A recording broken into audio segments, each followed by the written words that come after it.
now include daily one-on-one conferences with kids on their reading and their writing. And that individual time with those kids really deepens our relationships, and it's able to give me a very clear picture of where they are as readers and as writers. So that's been a great change. In those 3 sections that I teach, the different personalities and needs are very apparent, and now I'm using different instructional delivery in each one. The co-teaching approach means that there's a combined 30 to 40 years of classroom experience in those classrooms. That's a lot of support for all of those students without singling anyone out or making them take an extra class of their hardest class at the end of the day that competes with ensembles or study halls where their friends are. And working with my colleagues in these new ways is really expanding my teaching capacity for all of the students, whether I have another teacher in the room or not. I'm learning new things from my colleagues by that time together. The students are not experiencing curricular changes. All students are given state standards-based instruction. It is very different in each of the 3 classes because each class presents different challenges for me as a teacher and for them as learners. And so I'm trying, and I think I'm being successful meeting them where they are. So, thank you. Sarah Graham, I'm an 8th grade special education teacher. I want to talk a little bit about the 12-1-1s from last year to this year. So obviously we don't have 12-1-1s at 7th and 8th grade. So my 8th grade students this year are in full inclusion. They are out in gen ed classes with CT support for all 4 subject areas. So I also have special education students in indirect model, which means, like Michelle said, they're in several different classes throughout the day. So with Michelle and I having common planning time, we probably touch base every single day in the morning to adjust based on what happened the day before. And with that opportunity, we can meet each student's needs exactly based on what happened the day before. So this means if someone came in without their homework or someone came in with their homework and they really struggled and we need to do a different small group to address that skill. If we had some kids who on the journal the day before and I graded it and I follow up with Michelle and say these kids really nailed the setting and the foreshadowing that we talk about, but these kids need a little remediation, we're able to target that. And this isn't specifically based on a reading ability, this is based on the work from the day before. We're also able to talk about, because I see my students all day long with the team, I can tell my teachers who's having social emotional struggles, who needs additional support because they were hungry when they came into school that morning. I can talk to my teachers if we need a little bit more caring and kindness, if someone needs to be able to get up and move around the room. And because I'm with them all day, I have feedback time in the morning and the following days, I have a lot more time for communication with them. My students have reported how much they love the extra time in math because they never felt like they could get their homework done and had the support and extra time to get help. So they ask me for questions and help. They have study hall time, they have after school time, and that 80-minute block they absolutely love. They tell me they love the station activities that we're doing. We're able to provide whole group instruction. We have 17 students in our math class that I co-teach. We can split it up where she and I are each teaching the exact same lesson to half the class. So instead of it being a 1 teacher to 17 ratio, we have 1 teacher to 8 or 7.5 or whatever we want to say, if we divide it in half. We rotate around the room. The kids have tons of different activities and ways for us to touch base. We were able to do conferencing with the kids after our last math test that we wouldn't have been able to do before. We asked them about personal goals that they established for themselves. They were able to report out about things they learned, things they still wanted help with. A couple kids said, I didn't feel challenged enough, and I did. And so we were able to, for the next unit, plan it differently based specifically on one-on-one interviews that I was never able to really do before. With the common planning time, I'm planning with teachers for all of their classes. So my indirect kids are getting more feedback, more strategies from me, more support from me, even though I'm not in the classroom. It just, across the board, my students are happy this year. They're absolutely happy. They're loving their experiences. Some of them are feeling challenged, and that doesn't necessarily mean that it's an easy day all the time. We're able to support them. We're able to make them learn, and it's just exciting for me. I don't know if I'm communicating it as well as I should, but it's so neat to see each student getting exactly what they need across the board in so many different classes. I'm the MTSS, so instructional leader as well, and we have that program this year, and it's a learning experience, and we're growing. But we have a section where a gen ed teacher pushes in and provides additional services across the board, 5, 6, 7, and 8. And so for the first time, we don't have students debating whether they're going to pick band, chorus, or orchestra to get additional help in a small group. We have another colleague pushing in to meet the needs, to challenge those kids. And same thing, the kids are enjoying that experience. They like having 2 teachers in the classroom. The opportunity, again, with 2 teachers in the room is just unlimited to meet those needs of the students. So, thank you again for your support, and we appreciate it. Hi everyone, my name is Andy Bennett. I am the music department instructional leader. It is so nice to see so many friendly faces here tonight. Now, being a music teacher, I brought a prop. So what I hold in my hand is a drawing that I got from a student last year in 5th grade of a creative representation of the instrument she played, and let's say an optimistic version of my face with more hair than it's had in years. Now, this student also wrote a note about how much she enjoyed singing in chorus and playing a band instrument. Around this time, towards the end of the first quarter, I had to have a tearful meeting with this student's parents about academic intervention services. She was identified as needing extra help that our current class structures last year could not meet.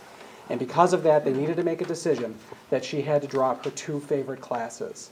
Now, this is not an issue unique to Fredonia. When I meet with department chairs from across the state, this is the #1 issue facing school districts. How do we offer academic intervention services without eliminating the opportunity for our students to participate in research-backed music curriculum? This is something we have solved in this schedule. We were averaging 15 to 20 families a year who were having to drop our classes in middle school every year to take intervention services. This year, 0. And that compounded every year. That didn't include the families who were choosing to stay in music ensembles and not receive the extra services they need. Now, this goes beyond a scheduling change. It's not just that these classes needed to be scheduled in a different spot. It's that this schedule, the instructional strategies that are being offered, allow this instruction to be delivered in a way that was impossible before. And I have to tell you, my parents-in-law are wonderful. I don't know how your relationship with your father and mother-in-law is, but I'm lucky. We're very close. When they went to high school, they went through a school that was tracked. They had a career readiness track, they had a college track, and they had a track that was essentially best wishes to you. If I felt for a second that that is what Fredonia Middle School was doing, I would not support this schedule. And I do not feel like that is what is happening, based on the evidence and the data I hear and the conversations with these wonderful teachers. I love how committed our community is to education, and I look forward to seeing what the next step in this journey is for all of us. I'm Karen Snyder. I teach 7th grade math, so it's nice to have jumped from 5th to 7th because I get these students again, which is awesome. So I'm seeing kids that as 5th graders were very passive learners, don't pick me, just, let me be, that are now taking leadership roles. And I could really echo all of the things all the other teachers are saying, but I don't want to take any longer. But I just see such a difference in some of my 7th graders that I had as 5th graders socially, that are kind of coming out of their shell. It's safe. They're taking academic risks. They're feeling success in math, and they're excited. They came to me after the first test, and they were just so proud of how well they had done. And for some of them, that's new, to be experiencing that in 7th grade and in math. So, like I said, I don't want to take any more time other than we have your children's best interests at heart. And year 26 of teaching, year 29 of teaching, we've all, have been through a lot of different changes, but the bottom line is we want what's best for kids. And we want to meet kids where they're at and fill the gaps so that when we send them to high school, they are ready to hit the ground running. Hello everybody, my name is Jesse Beers. I teach 6th grade science and math here. I could, it's kind of nice for me because I've only been teaching here 20 years, so I kind of feel like but I would say really for me, it's pretty simple. This is really about level, and it's about pacing. If there's concerns that something is being taught in one class and the other, it's not. If you just come out where it's like, we're going over coordinate planes right now. And I'm teaching coordinate plane in the 1st period group. I'm teaching it in my 4th period group. My fourth grade group that allows me to go at a little bit slower of a pace, allows me to go perhaps at a little bit more level. I can take my time with that group, and they're thriving there. Okay, they're doing better there because of that. Okay, and I've seen it happen the other way where it hasn't. Okay, so I mean, those really are the two things for me that just really include this. I would also like to say too, least restricted environment is really applied to all children. Okay, it's not, inclusive to one group, and that's really what we had in mind here. What is best for everybody? And I think this is it. Is it perfect? No. Do we need to make some changes? Do we need to have some things that we're going to continue to look at? Absolutely. We're meeting continuously. I probably have spent more time this year meeting with my colleagues than I have in the 20 years that I have leading up to this year. Okay, these are the conversations we're having. We're trying to make this as best as what we can. And again, just like what Karen says, we really have everybody's best interest in mind.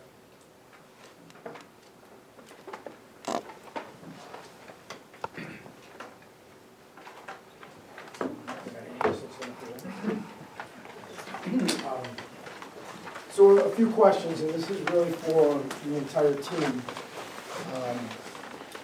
And I'm sure board members will have questions as well. And in full transparency, I've met with this team a couple of times. I certainly met with them early on in the planning stages. They presented to me several times before they presented to the board. So inherently, you should suspect that they have some support for me for this program. Okay? I do want to thank the parents that authored the letter. I will reiterate, I am more than willing to meet with you as a group or individuals on your schedule. I know I showed that on the phone. I know I showed it at our last meeting. I did have a great conversation with an individual parent today, which I thoroughly appreciate. But I want you to know how deeply involved I am in our school system and how deeply involved I would like to be with you if given that opportunity. So back to my questions, and I'm going to be very frank, okay? And I apologize in advance to our teachers here if you feel that I'm pushing you around a little bit. But I've heard a lot about why this new way of doing things in the middle school is really great for teachers, and that's not a bad thing. Remember, I'm married to one, okay? So I get that.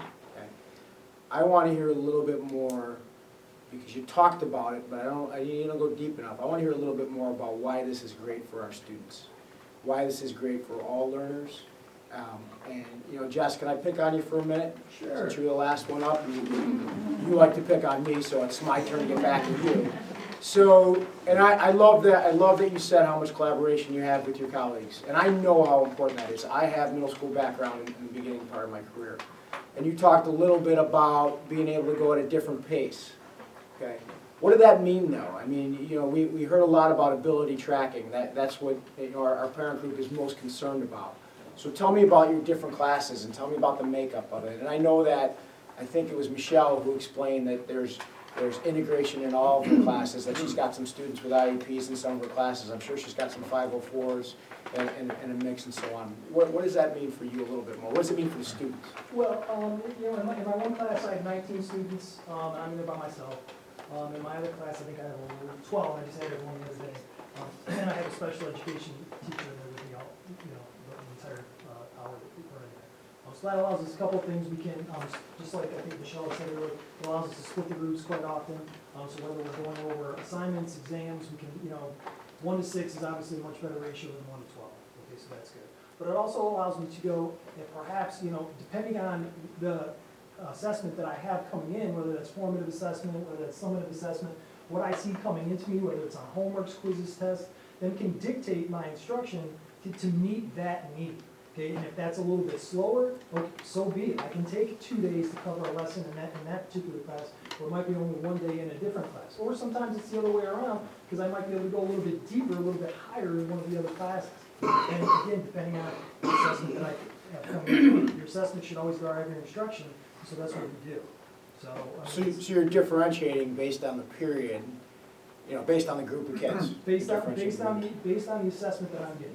Okay. Are you also differentiating within each of those periods? And I'm sorry, I'm really putting you on the spot. Oh, absolutely. A lot of times, in that one group in particular, it allows me, when I'm working with a special ed teacher, we can split kids, depending on, okay, I see this group of kids that needs help with this group of kids needs help with that, we can split them according to that as well. So it's really, it's in The planning time is really key for that, where I can sit and I can talk to that particular teacher.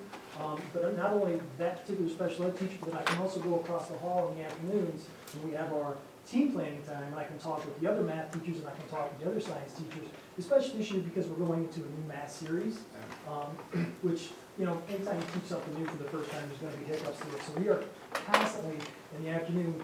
Tim Wright and I spend a lot of time together, but I don't think we've spent as much time together as we have at the beginning of this year. We are constantly in each other's rooms, walking back and forth. Hey, you know, what did you see with your kids? What are you doing to meet their needs here? This is what I did. This is what I saw as success. This is what I saw, you know, perhaps we need to change. Thank you. So we heard a lot about the schedule. We heard about 2-minute passing time, which really is, it's almost, you can almost gasp when you hear about 2 minutes passing time. The configuration of your building, Mrs. Troutman, when we're talking about 2 minutes passing time, how far do children have to go? So in 5th and 6th grade, there's a cluster, so maybe, you know, Across the hall, around 5 the corner? feet Okay. in some of them. And the same with 7th and 8th grade. When they're in their core classrooms, it's a very small movement. And so 2 minutes is plenty enough time, and we haven't seen a big problem there. The area that we've noticed that we're struggling a little bit is when they have to go to foreign language, because it's all the way down closer to this end of the building, and so it's a longer walk. So we're looking at that. We're looking at when they're coming back from lunch and getting them back into class. So it's the longer stretches that they have to walk that we're really trying to look at how we can do things a little bit differently. But for the most part, when they're in the core, it's not an issue at all. Has there been, and I have not asked you this previously, so I apologize for surprising you publicly, but has there been a change in the number of discipline referrals you've received at this point? Honestly, the hallway disciplines are next to nothing because all our kids are passing at different times. So it used to be all the kids were in the hallways at the same time, and so you got people bumping in and moving. Now we're all at different schedules. So it's very quiet in the hallways and kids are moving and you don't have as much of that. So there is a decrease definitely of that. So in this day and age, again, a question I haven't asked you before, and this is for you, Mrs. Gavazzi, to give you a little heads up that I'm coming your way. In this day and age where we are so concerned, as we should be, with student social and emotional state, and there are districts out there that are actually creating break times for students, which, you know, the old school folks, you know, aren't really sure what that means, but we understand that it may be a need. And in our iteration of the schedule, we've cut passing down to the bare minimum, and we've also cut lunch down. So coming back to you now, Mrs. Gavazzi, what are you seeing in terms of the social emotional impacts for our students? You know, I've definitely had parents say that they feel like their students are being affected by the schedule socially and emotionally. You know, for me, one thing that I was really interested in going to this is we're giving our teachers more time with our students. And I think that those teacher relationships with students are so important. So I feel like, yes, we're decreasing their unsupervised time in the hallways, or less supervised time in the hallways, but we're giving that to the teacher. So the teacher has a place to say, hey, you need a break. Why don't you go do this? Because now they are going to see them 80 minutes every other day. So to me, I feel like we're giving the teachers more of that time for the relationship building. You know, I'm still seeing kids that are struggling social emotionally. You know, there's still stress and anxiety out there. That's a real thing. You know, overall, I feel like the kids are happy this year. You know, there's some that are struggling with less time in the changes, and there always will be, but I do see a lot of very happy students in our hallways making connections with their teachers. And I would like to say, and any of you can jump in, our teachers are giving kids breaks. But they're deciding when it makes sense to give them the breaks. So I don't want you to think they're, you know, sitting in their seats, you know, for 80 minutes. They're up, they're moving. Teachers are giving them the breaks when it's appropriate in the classroom. And one benefit of, we're talking about co-teaching and we're talking about the workshop model, what you might think of as a typical classroom, where our students are sitting and listening as the teacher is teaching in front of the room. You see less and less of that with each additional lesson that's planned between a teacher and a co-teacher. You're seeing opportunities for the students to be up, out of their seats, moving, transitioning from one station to another, and that all benefits them within the classroom. They get those positive, closely supervised opportunities to coordinate and work with their classmates, and for some of them that's safety. It gives them the confidence that they know that, you know, if I've got to work with somebody that I'm not comfortable with, I've got a teacher that understands that and will help me through that situation. So all, you know, those opportunities, even if it's an 80-minute class, it's not a sit down and be taught for 80 minutes straight while you're sitting in your seat. These models and these teaching methods that we're implementing are benefiting our teaching styles in that the students are able to work collaboratively with their classmates. And that's outstanding, and I'm gonna get to you in 1 second, Mr. Greenhow. And Mr. Altman, I'm gonna need to rely on you to make sure that, you know, our teachers who went from a 40-minute regular class period that are out teaching in a traditional block, if they need training or professional development on that, so that what's presented here, it is the norm. It is significantly different. We can't have students sitting for 80 minutes and expecting them to absorb whatever it is. Go ahead, Ms. Greenhow. I would just add to the social, emotional aspect, when you have more time in your classes, it allows for the teacher to slow down a bit and notice when a kid needs that extra attention or that extra conversation. And when we have co-teaching, it happens even more, because one teacher can be having a conversation with a kid or a side teaching moment, or even pull them out in the hall when they need it, or give them an individual break as needed in that moment, and support them in that way. Whereas with one teacher or with 40 minutes and one teacher, you're not going to have those opportunities to see when kids really need that one-on-one attention. Thank you. So, and I'm going to stick with you for a second here, Ms. Greenhow, because you talked about, you've given a definition of ability tracking, right? And you talked about your own classes and how it's really quite a mix of students. And I think, and please correct me, as I know you will if I'm wrong, did you say something to the effect of ability tracking really talks about what the end expectations are? Did you say that, or was that just in my head? That might have been in your head. Okay. But I think that is, and I think that's accurate though. I think that when anyone ability tracks kids, they have this expectation, they funnel them into, here's where you're headed. I think it might have been Mr. Bennett. Mr. Bennett, I wasn't going to throw you under the bus here, Follow Mr. the Bennett. challenge, that's what it was. Yeah, you're funneling them into a very restrictive situation with this idea that this is where they're headed. And I do not think, and I would not support that in our middle school, or in any of our schools. You would see me standing up here Sure. very upset about that. Sure, so it sounds like there are areas where we do have students that have similar abilities. Is that correct? Is that accurate? That's fair, that's honest, that's transparent? We certainly heard tonight that the students who were identified for high school level coursework in the middle school are similar abilities, and they do move through the day, and we know the pros and cons of that. And you said previously those students left the middle school to go to the high school? Not in 7th grade. In 7th grade, they were Okay.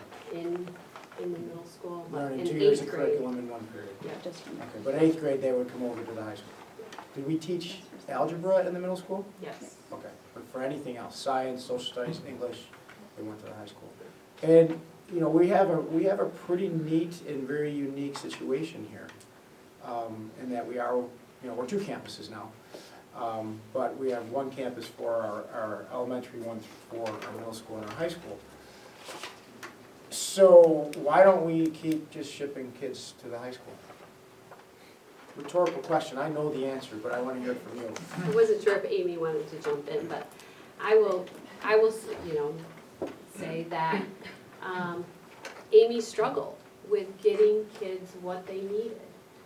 She worked very, very hard because our schedules weren't exactly the same, and she tried to get as many kids as she could in high school classes. But I can remember last year, an English class closed out, and we had kids we wanted to put in there, but high school kids get top priority. And so that's why we said, we want to try and have it in our building, because then we have more control over it. We can make sure that the kids that really need it, are getting it. Well, let me say this a little differently. I, Hold on, just stick with me, it's right here, right on the tip, let me say this a little differently. So, this district has undergone transition recently, right? We opened an early childhood center because we have a deep belief in the importance of early childhood education and how building that base is so important, to the point that we reopened the building through great efforts and great support from this Board of Education. There was discussion, not from me, why don't we go, and not from these folks, why don't we just go to a 1 through 8 building? Why don't we just do that? Or why don't we go 1 through 5 and 6 through 12, or whatever configuration? And I can tell you that never ever came up because of the importance of middle level education, how important it is to treat those children as they need to be treated, transitioning from elementary. And those 5th and 6th graders, they still crawl up in mom and dad's lap, right? And then they get to school and they act a little differently. And we know that as middle level educators. And we also know that that 7th and 8th grade year can be critically important to transition to high school. So I will say a little differently, why don't we ship them to the high school? Because that's not the best way to educate our middle level students. The best way is to challenge them within their environment that is specifically designed for middle level students.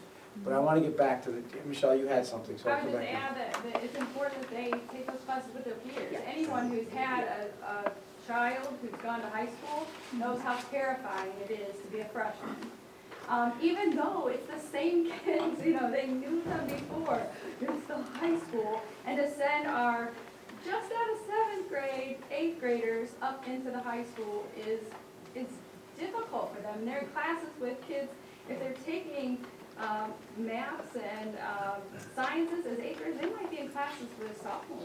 Yeah. And that's even scarier for them. So I think the middle school is the right place to provide as many of those accelerated opportunities as we can. I agree with you on that. I will say though, and this is the charge again to you, Mrs. Troutman, and you, Mrs. Cavazzi, when we have that rare individual who has the level of maturity and the desire and the drive to tackle something at the high school level and there's availability, we should take advantage of our unique situation here and do what we can to make that happen. And we do. We have students this year that, because we have our kids' best interest. Amy works her magic, I don't know how she does it, but we have some students taking some high school classes. Okay, so now I want to really have a conversation about ability tracking, and that's the major concern from a number of our parents here. Although we've also heard from parents both tonight and previous nights and through different means of communication about students who are having a great deal of success, no matter what their ability is. And I want the folks in this room, and I'm sorry if you can't hear me, I'm giving you everything I can with my voice right now, to know that when I came here and I started doing a real deep dive on this district and examining things, one of the things I shared with the board through my entry plan and I shared with the administrative team is that we needed to modernize some of the things that we do here.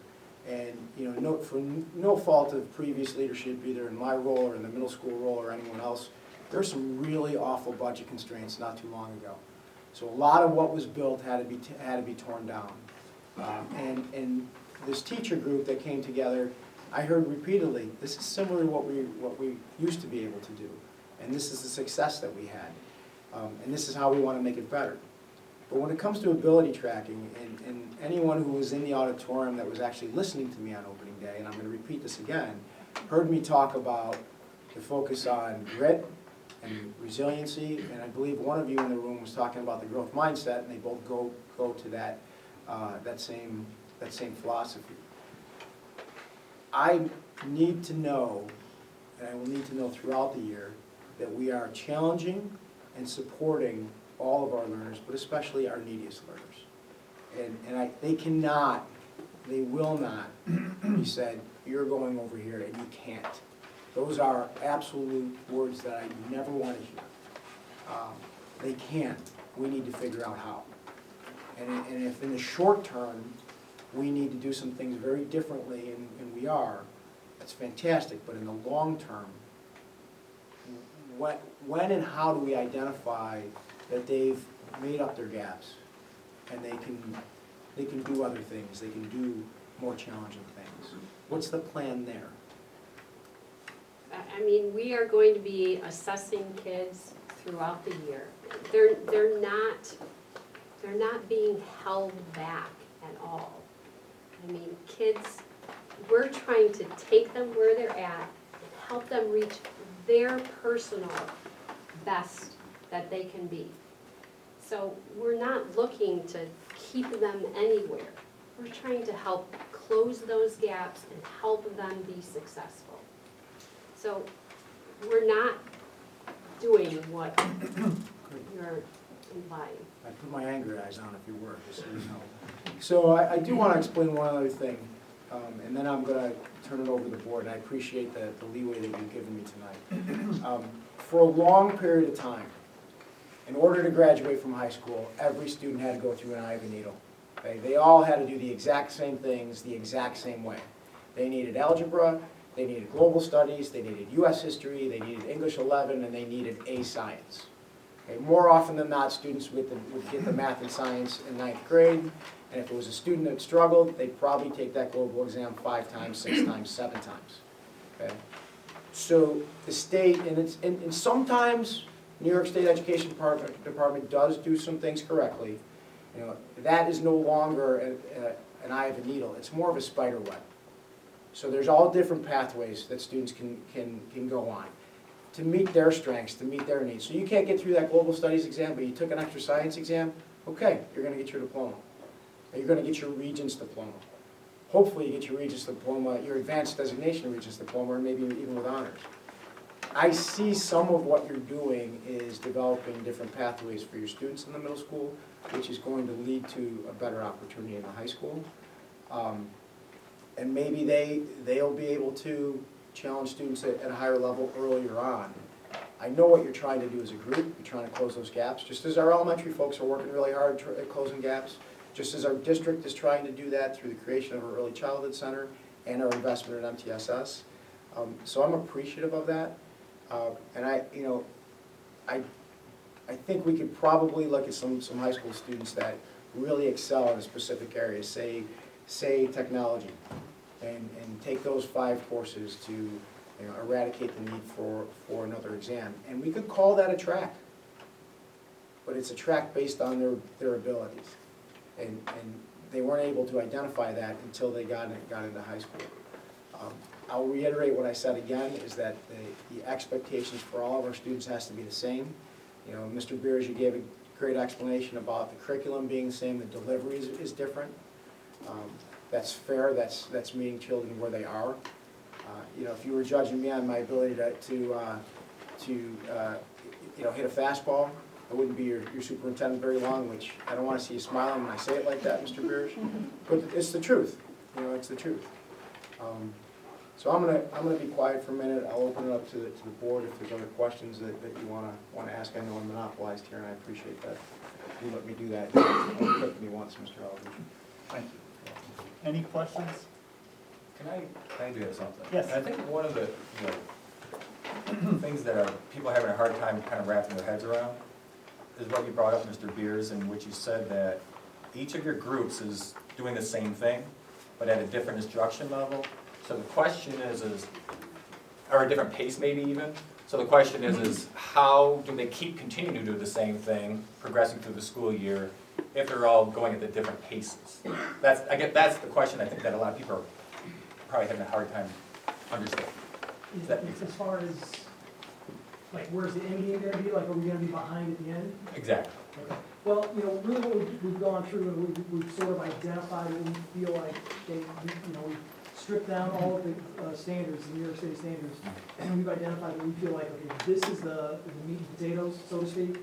We've done that by going up and talking to the 7th grade teachers and asking them, okay, you know, what do you need the kids to be strongest at when they come up to you? Okay, and those are gonna be the areas that we're gonna, you know, focus on to make sure that they have those fundamentals, so to speak.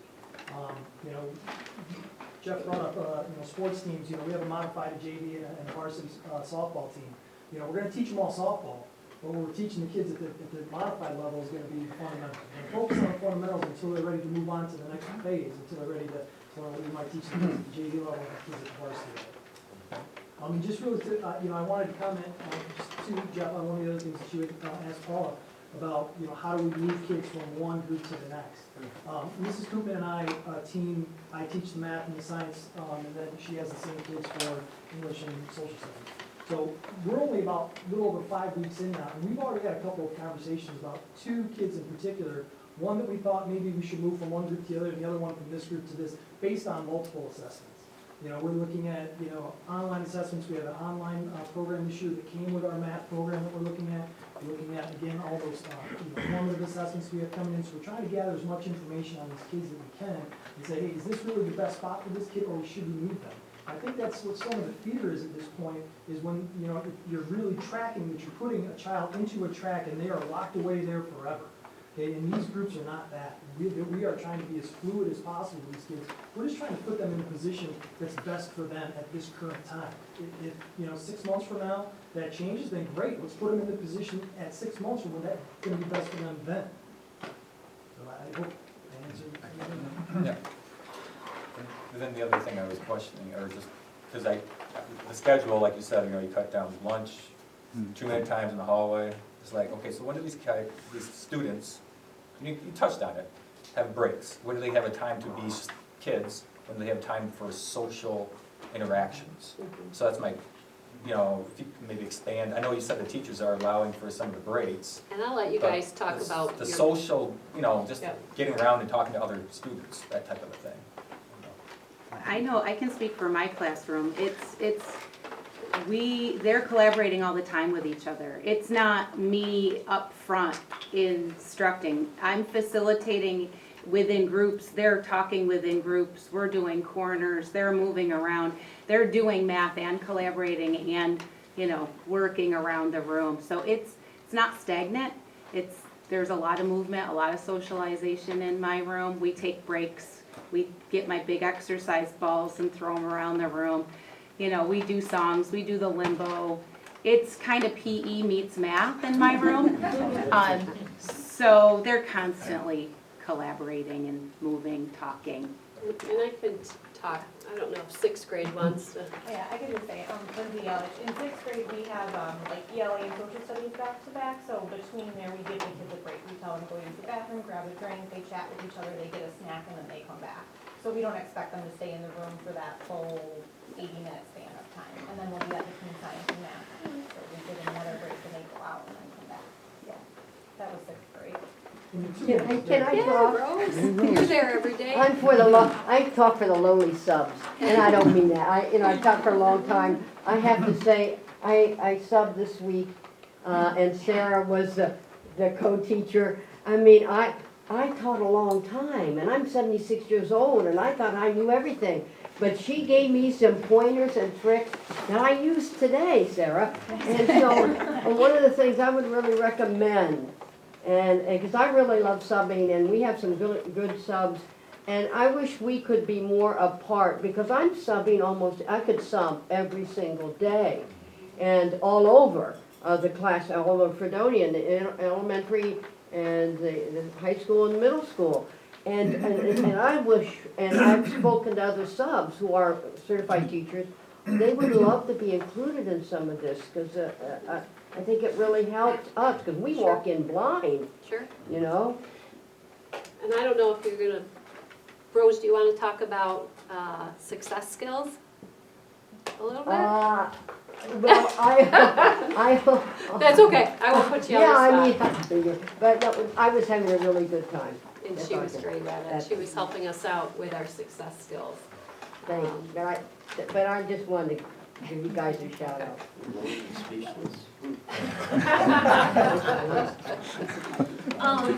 So, Pete, for you? One more thing. Okay, go ahead. Okay. Now I'm gonna try to think what it was. It had something to do with, a way for the parents that do have these concerns to get together with, maybe through this site-based team or whatever, you know, do we have opportunities for them to meet, obviously not just on this forum, but in other ways as well? Sure, we can definitely look to getting a team together and meeting. I would also just comment that we always welcome parent conferences. I mean, we get together during teen time with parents all the time, or parents can contact us via email to come in and meet with us and talk about student progress at any time.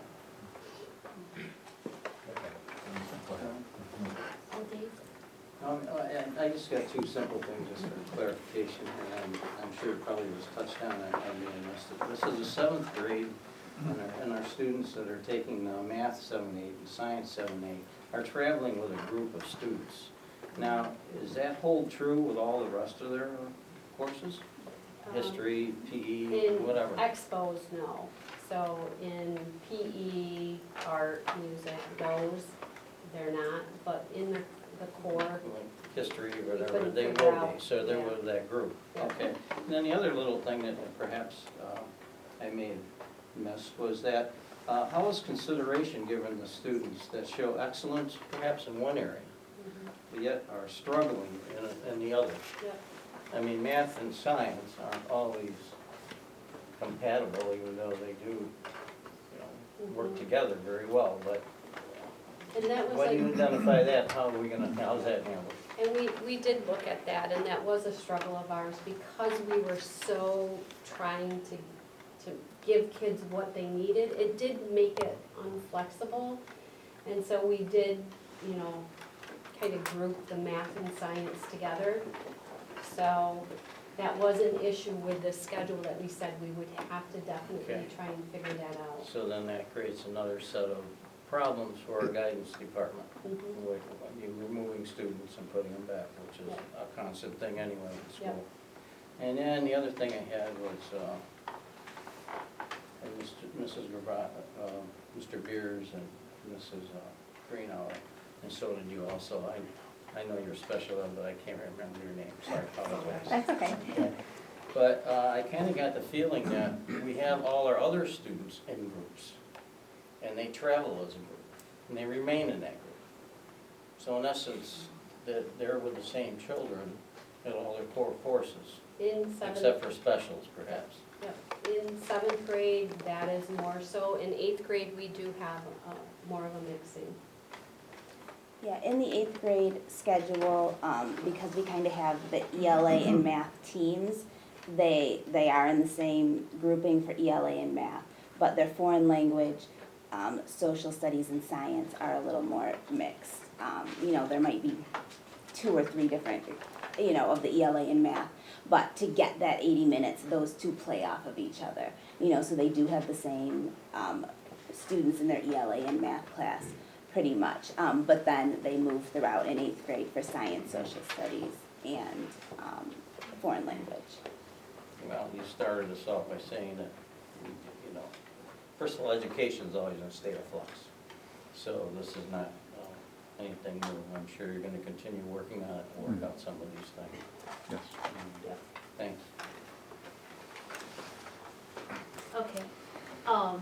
So first of all, I just want to say that I was very excited when this presentation came to us in March about the opportunity, the excitement, the passion that this group came with. I am excited again tonight hearing all of the positive things that are happening and, you know, some of the stories of really what we are achieving. And I also know that in any organization, in any industry, implementation is never perfect. What we want and what we get first time out of the box don't necessarily always match, and there's lots of priorities to balance. I think there are some concerns, and I'm hearing that, you know, scheduling, it's a logistical component, and I do have concerns that if the lockstep scheduling in 7th and 8th grade was not intentional, it was not a philosophical approach, what are we doing to find a solution for that? And I guess I would ask, what do you need to make that look differently? Have we been able to identify that to get out of the lockstep situation, it's A, B, and C, it's this resource, it's that, because I'm struggling, if that's not our philosophical, strategic decision, then let's figure out how we get to where we want to be with that. And so definitely, I hear that we're working on that, but I guess as a board, I'd like to see, what's that discussion, what's that solutioning look like, and how can we help you get there? And we just, as a committee, we met last week, we're starting to have conversations about it. I don't have those answers for you yet, but I need you to know we are looking at it. Amy worked on the schedule a ton, trying to do different things so that this, we had more flexibility. And it's really being able to have, let's say, 2 social studies teachers available at the same time. So we have to look at that, and I will come back to the board with what we find and what we need in order to do that. It's been great to us to be able to support what we've done so far, but really bringing to what we absolutely might need. It might be one more overage or something like that, but we will look at that, and we already have as a committee started to look at it. I mean, when we sorry. I was just going to say, to look at Port Clinton's schedule, it's very simplistic. I mean, it's 40 minutes across the board. It's got the teachers just in vertical columns, and it shows what they're teaching, but it allows for double blocks. And the difference between our school and theirs is, number 1, staffing, and number 2, population. So those 2 things, when you start putting those 2 things into our schedule, all of a sudden you end up with a very complex arrangement of staff and students that doesn't have an easy solution. I'm very thankful. I've sat in on the scheduling committee from beginning until now, and I'm going to continue. But I'm very thankful that we've got some people on the committee that have a mind for that, because I start looking at it and I don't see the opportunities for arranging things differently. And we will obviously look at that more closely. Right, I'm not Right. suggesting that I think that it's a simple thing. Oh, I yes. get that there are significant constraints. I guess my concern is between March and September, when we identified this constraint, how did we talk through that? How was that raised? How were those pros and cons talked through in terms of what did it mean for certain students to have this lockstep? And, in 5th and 6th grade, I think it's really easy to understand some flexibility of those flexible groupings. Mr. Beers and Mrs. Koopman can switch, but you're not getting someone in 7th grade that's going into that advanced program in the middle of the year, right? Right. So I guess I have concerns that as we develop the implementation plan, how did we work through that? And the communication, right, to parents on how that played out, which we know we can get better at, but we definitely, And I think the committee has been already coming up with some ideas that I think will help with flexibility. And so, giving us a little bit more time so we can continue that work and report back to you would be really helpful. So I will say, just with a caveat, that I'm very implementation focused, and so while I appreciate that maybe we need more time for discussion, can we put some time-bound limits on when will we have something back to the board in terms of changes, whether it's, getting off this lockstep, what would we need to do, because again, time is ticking away, so for students that are in a situation that maybe they want to flex out of, the more time that progresses through the academic year, the limitations increase. And I would really hope that we would be able to see some of these changes implemented. I think we've identified these areas for assessment. will these changes happen this academic year? And, you know, when will we have a plan around that? And I don't have that answer for you right now. I mean, I think as a team, we have to get together and see what's feasible, and what the timeline would be, and we can, you know, definitely let Mr. Sortesio know, and we can communicate that with you. Okay. Go ahead. Just, I think the feasibility really needs to be balanced, and I know, and I appreciate the passion of the team here. It's a feasibility of what's that timeline for it to be able to impact students this year, right? So how do we, and maybe that's a pretty aggressive ask, but I'm gonna ask it anyways. So. I speak as a new board member. Absolutely. I'm trying to get up to speed with this, but being a teacher in a previous life, I'm a little surprised that, you know, to hear the things that are happening with the middle school. At the school I was at, they had team teaching, they had 2 teachers in the room, they had smaller classes, they had common planning time. These are all great things, okay? When I was a physics teacher, and we had a teacher that came from another school that was a physics teacher, and Regent's physics teacher, and he got shoved into 7th grade general science. And when it was my time to leave, he would not come up and teach Regent physics. He was enjoying himself too much in the middle school, having that camaraderie with other teachers. So I can see all the positive benefits, and you know, we're a service industry. The number one thing in a school, in my experiences, because I've taught in many schools, is to have a really passionate staff. If you have a passionate staff, you can do anything.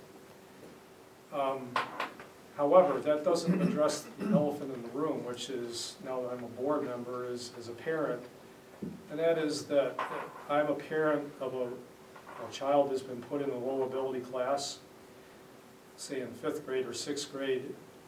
Do they have the opportunity to take all the classes that the upper ability kids have that are coming out of 8th grade into the high school? For example, I'll give a case example, Mr. Wag. You're teaching, are you Science 7-8, referred to as integrated science. Exam? I do not, that's Amy Lauer. So there's no Regents exam? Not at the, Exam given it's to a New the York 8th graders? State intermediate science test that the 7th and 8th Okay. grade curriculum will address. Right. Well, anyway, your students, they have the ability to go right up to, say, AP Physics, you know, and, you know, eventually. As a senior, yeah, if that's Yeah, something as they a would like senior, to if they strive want toward, to. yes. You know, my concern is, do all the lower ability kids have that equal opportunity? Do all the lower ability kids have the equal opportunity to take advanced calculus as a senior? And, you know, I think that's a main concern I can sense from, you know, the parents, and that's important, that they have that opportunity. And if I may, Steve, if I could just address that. All students are being taught grade level curriculum. So all students will have those same opportunities once they reach high school. I'm going to interject here for 1 second, and I'll come back. This is exactly the point I wanted to make. And I apologize, I'm dominating again, but Ms. Lauer, you are correct, especially when it comes to science, right? So students, they take regular 8th grade science, they go to living environment, maybe your science, chemistry, they've got a chance for physics, they've got a chance for some AP courses. Okay. Sure. But I think an issue that we have here that we haven't addressed, and I apologize I didn't address it earlier, is really on the math side of things. Because typically for a student to gain entry into AP Calculus, and I don't know the pathways here like I did in my old place, and I wish Mr. Pascu wasn't at that awesome conference that he's at in Syracuse right now. Usually, the only way you gain entry is if you are accelerated at a young age. So in 8th grade, you're taking algebra, in 9th grade, you're taking geometry, in 10th grade, you're taking algebra 2 or trigonometry or whatever we call it this day and age. And then 11th grade, you're probably taking calculus or pre-calculus, and then you're in AP Calculus senior year. If I was a parent out there who felt my child was misidentified, and by the way, I am a parent whose child was misidentified in high school, I would want to know, what are you doing as a district so that when it becomes my child's senior year, they have that opportunity, okay? We need to fix that, okay? It may require some more coursework from your son or daughter. It may require some coursework outside the normal school day. And we may have an opportunity to double up in math classes. I don't have those answers right now. I can tell you what I want to happen, and that's for that opportunity for your son and daughter to happen towards their senior year. Hold on a second. The team here knows that I want all of our students to pursue rigorous coursework. Mr. Paskey knows, he and I have had numerous conversations, that our percentage of students who pursue and gain an advanced designation diploma needs to go up. We have a great opportunity in this district, and we should have more and more students pursuing that. Currently, right now, we have about 130 students who take algebra. We have 80 who take geometry. I've charged them with finding out where those other 50 kids went, okay? Because they should be in that coursework as well. Okay? This isn't a bad thing. We just got a blue ribbon, for gosh sakes, right? But this is an area where we can get better as a district. And I think a lot of the parents that came tonight, I think that might be part of your concern. I don't know. But I do want you to know that long-term, it's something that we do need to look at. We do need to figure out how we onboard more students so they have those challenging opportunities. Okay? Go ahead, sir. I had a student story maybe that would address your situation. So some of the students, when we've done one-on-one conferencing, are kind of aware of the situation that we have. And one of them asked me, he said, am I in the stupid group? And he and I had a very frank conversation about it, because he had heard from different people and even students that he was in this lower group. And I explained to him, you know, we talked about there isn't a lower group, everybody's receiving the exact same curriculum, the instructional method is a little bit different. And last week he came to me and he said, Miss Graham, we're doing the same thing in the other math class. And I said, yes.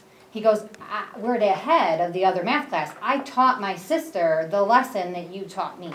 And I said, right. And he goes, well, how are we ahead? I said, well, with the 80-40 block and the different activities that we've done, and because I'm able to teach 7 students and the other teacher's able to teach 8, I'm able to go into depth with 8 students in 20 minutes, what would take me to do with 12 or 17, 35 to 40 minutes because of the smaller group.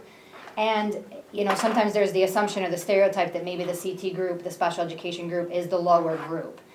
The students that are gen ed in there are receiving the exact same curriculum and instruction. They have the exact same worksheets across the board in the 5 sections in 8th grade, except for the advanced algebra class. They're receiving the same standards, the same curriculum. It's just being delivered a little bit differently, or in a smaller group with 2 teachers in the room. And he was so proud of himself. And he said, this is the first time I have ever taught my sister a math lesson. And so he was so excited to be able to share that, and it reaffirmed him, we are doing the same thing in all of our classes. I keep struggling with that. My students, special education students, will have the same exact opportunities next year as every other student, except for the ones taking the Regents courses in 8th grade. They will be able to take a class, whether it's a math offered every day or every other day, based on their individual need. They have the exact same opportunities. And they're not receiving a lower ability group or less instruction. They're getting better instruction delivered how they need it so that they can learn it and be more successful. So instead of last year where I might have had to move really fast through things, kids wouldn't have received the mastery. I have kids mastering subject matter, mastering topics as we move on because of the way the classes are set up this year. I hope that addressed your.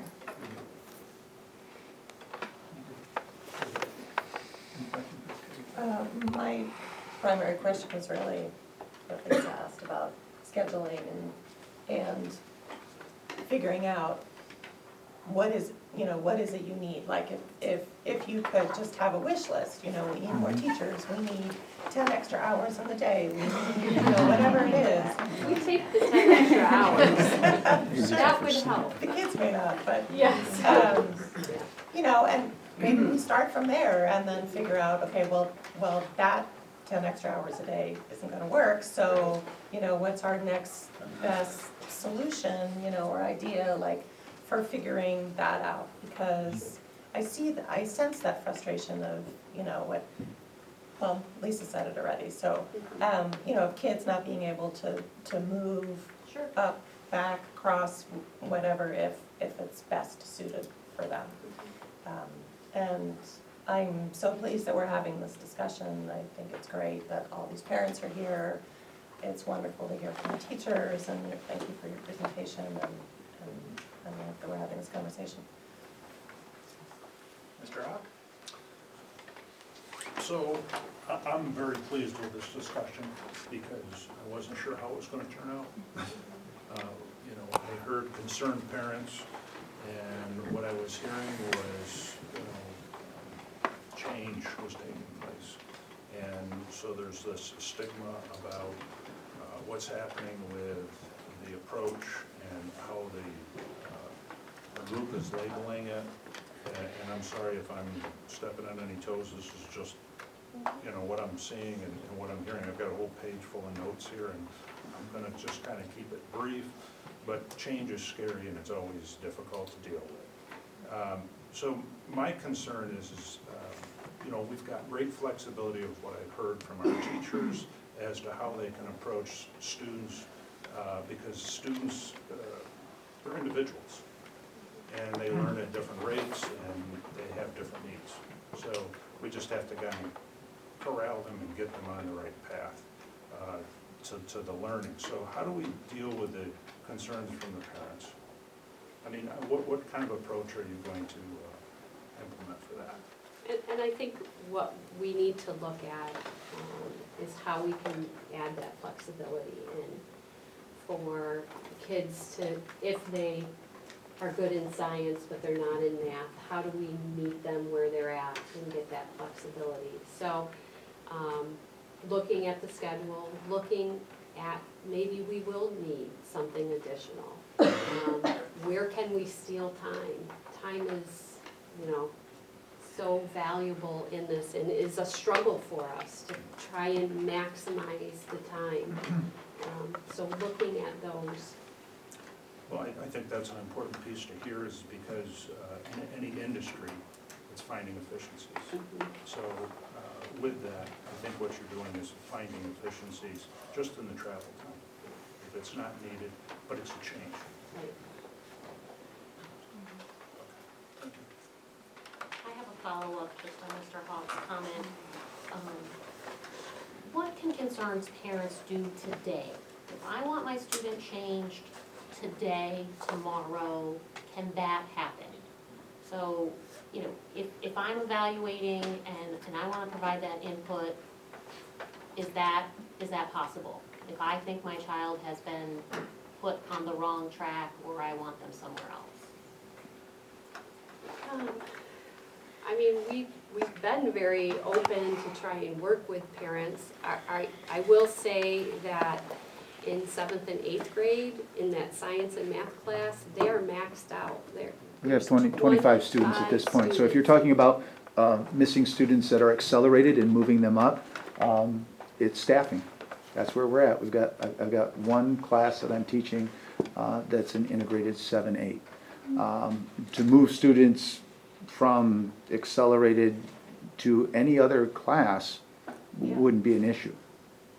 So I think, you know, the concern then for this class, whatever year they are, the 7th grade graduating year, so next year, only those 25 will be prepared for the living environment. So this point... That's not always the case either, because we have had students that have been accelerated in living environment, and they've skipped. But that's the thing, you're talking about giving equal exposure to curriculum. In order to do that, they've skipped a year of science. The New York State Intermediate Science Exam is not a required exam for graduation. So if that's weighed and they feel, you know, a student wants to do that. Same is true for high school. I mean, you think about the first year, 9th grade curriculum, it might be earth science, but students have requested a different class, maybe living environment as an alternative or some different arrangement of it. And that's been honored, but it always comes down to, is there room in those classes for those students?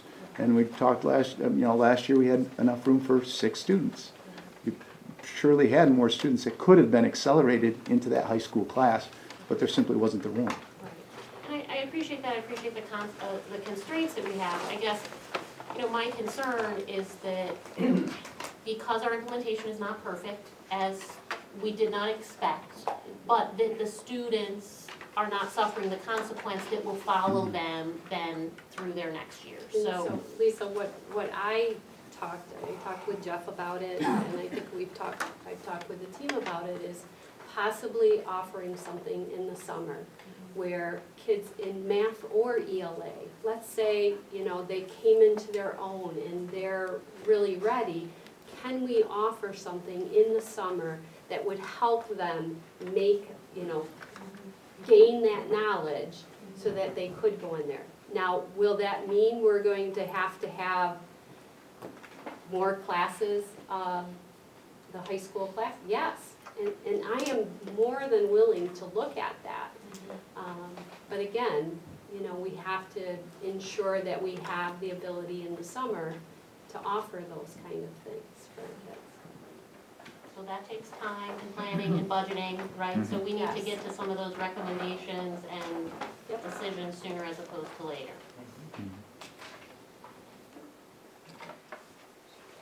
I was just, you were here at the last meeting, I spoke about how much I appreciate parent involvement. I was told, and I hope that I get this right, but there was a Coleman report, I think it was the Coleman report, put out probably about 20 years ago that discussed, and I believe it was 170 pages. I don't know if I've ever read anything that long, but it was a 170-page report about what attributes affect students learning the most. And the one thing that kept showing up on this Coleman report is parent involvement in their kids' lives. And that's the one thing that over and over showed that it helped the students do more, achieve more, learn more. And I appreciate all the parents who are here, and I wish we had more parents here. I wish we had more parents asking us questions, commenting during our open sessions, being involved with their teachers, with the principals, with the administrators, and asking those questions so that they understand, they take an active role in their kids' lives and in their kids' education. I don't know if anybody here knows whether it's the Coleman report or not, but I'm sticking by it. But it was a very reputable report in education. I'm not an educator, but I'm going to take that as fact. One of the things that I'm going to ask our superintendent and our principals,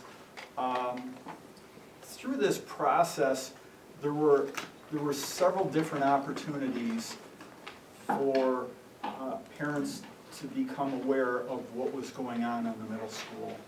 I know that there was a letter that went out at the very beginning of the year. I know there were parent meetings. I know there were several different things. And this is a problem in any business. It's advertising, it's marketing. How do I get somebody to know that I'm selling widgets? How do I get the word out there?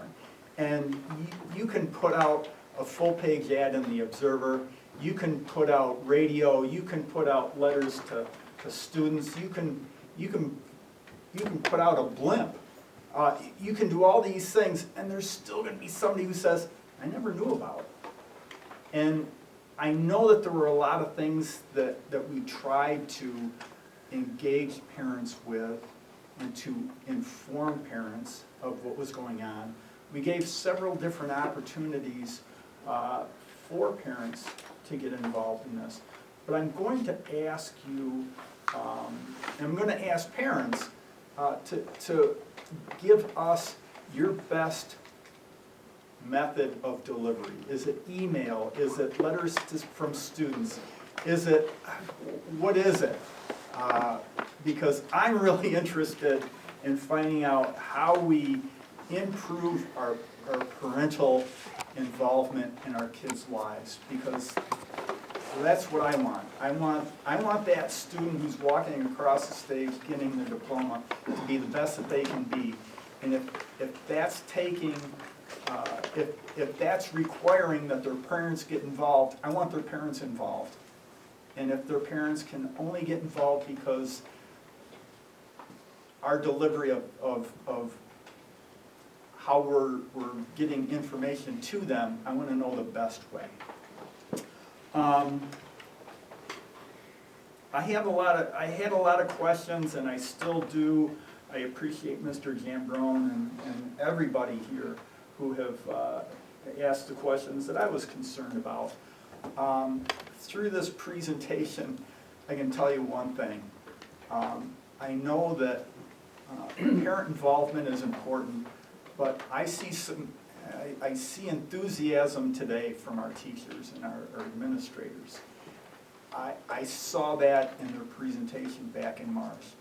And thank you, Mrs. Fortna, for suggesting going back to the YouTube video of this meeting back in March, where our teachers presented, and the enthusiasm that we saw there was, I was sold.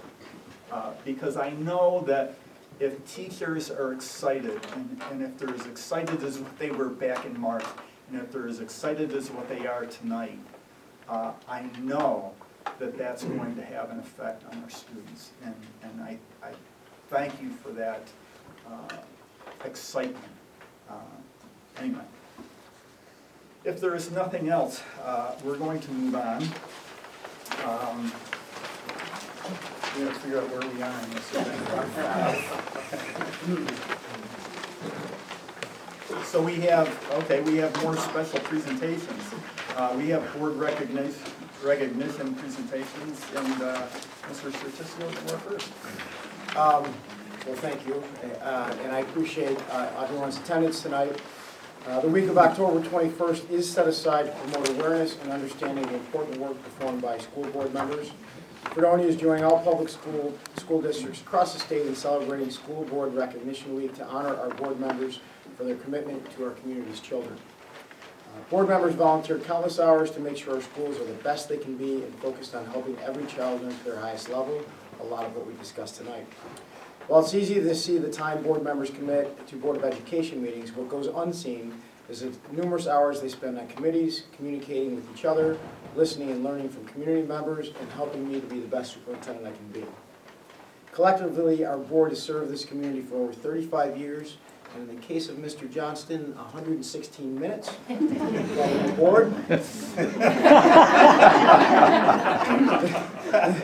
return on investment. That doesn't happen every meeting, just so you know. This is an incredible level of benevolence fueled by a desire to give back. Our staff and students have followed your lead in being community and service oriented.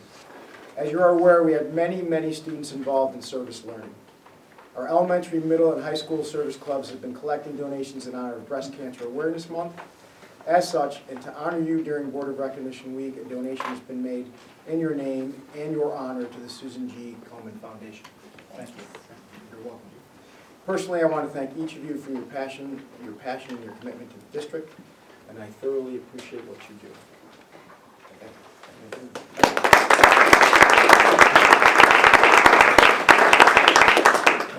Ms. Greenow, are you still here? I'm still here. The floor is yours.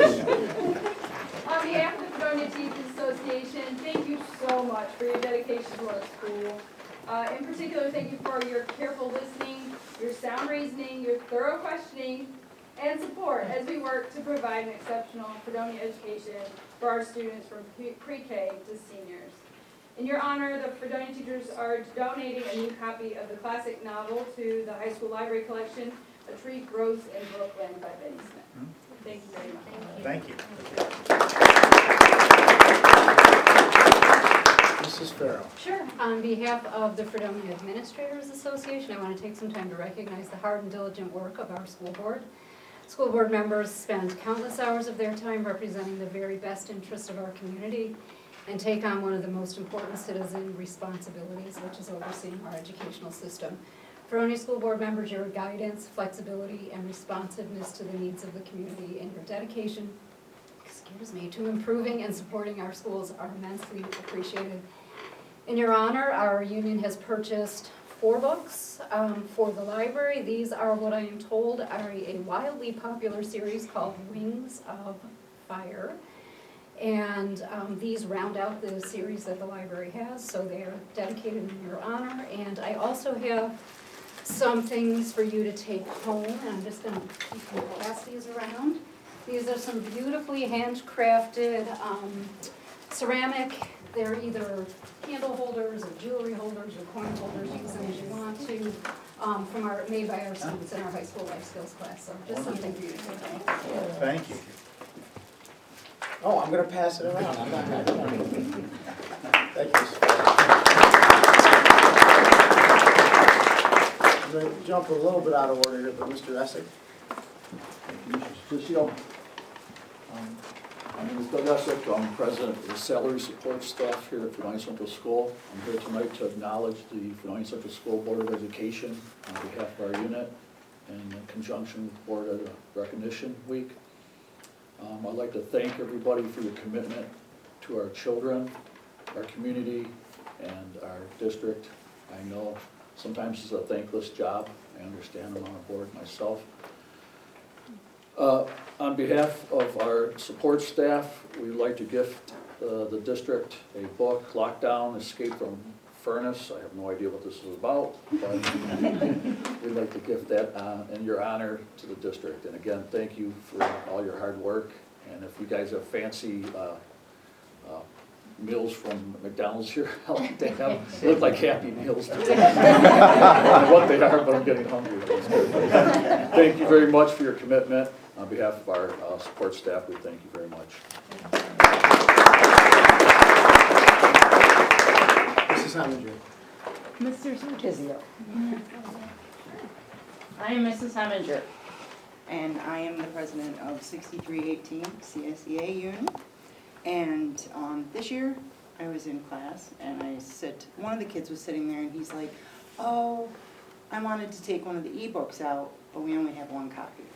So it got my wheels spinning, and I talked to Ms. Gruber, and I said, can I get an ebook instead of a regular book? And she said, oh my God, that's like awesome. So we are donating an ebook in your honor. I'm not sure of the title, because she was on it, we got on it yesterday. So there will be a license that we will have. There won't be a book that gets destroyed. We will have the license for forever. Then, Mrs. Forbes and I Have gifts to do the Happy Meals. So, you have given me the opportunity to be a Service Learning Club advisor. So Mrs. Forbes said to me, oh my goodness, well, Mrs. Troutman said, are you going to do anything? And I said, wheels are spinning, already on it. She's like, oh, well, we'll just, Jeff said he was going to give you the donation, and he's like, just give some merchandise. Well, I had to go above and beyond. So, as you see, you have a box full of goodies. Yours are different, and I'm so glad that I took the time last night to do it because I didn't have time today. But I just want you to know we appreciate everything that you do and have given us the opportunity. Mr. Johnson, I don't even know if you remember me from middle school. I was a hawk. Happens. I'm a Heminger now, but I was a hawk. So that was number 1. I was number 4. You had to have had all of us at one point. Thank you. Thank you.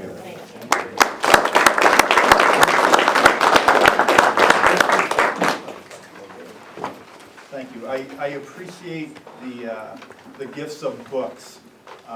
Those are something that our students can always forever take out from an ebook and learn from.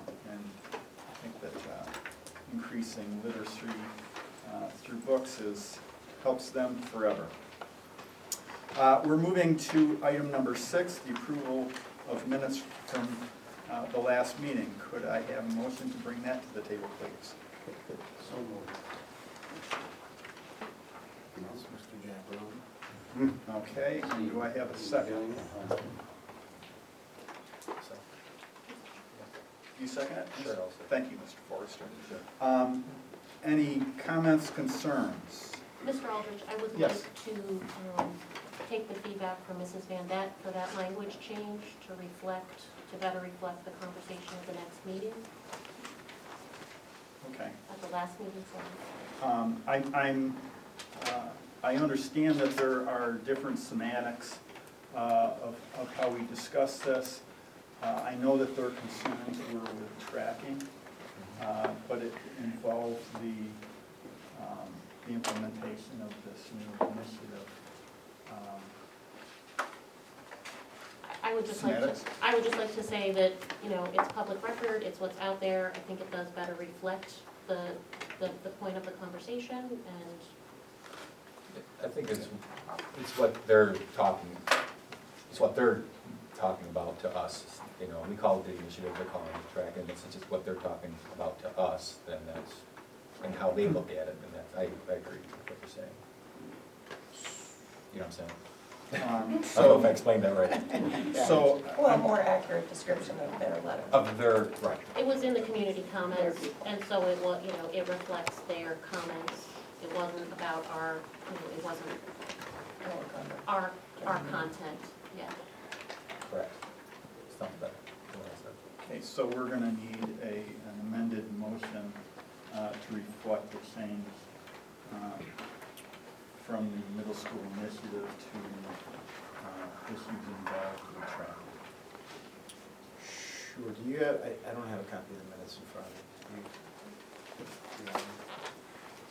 Do you have a copy of this letter?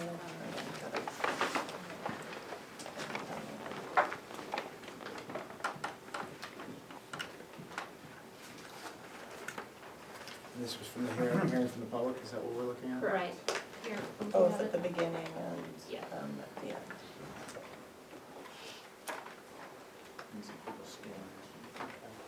So I believe that, and if you're still here, please correct me if I'm wrong, that what we shared is that rather than they express concerns about recent middle school initiatives, they express concerns about ability tracking. Is that fair? Is that fair from, I'm sorry, I forgot who spoke. Mrs. Van Dett. We did have to leave, but Is that I fair? would say that's fair, yeah. Okay.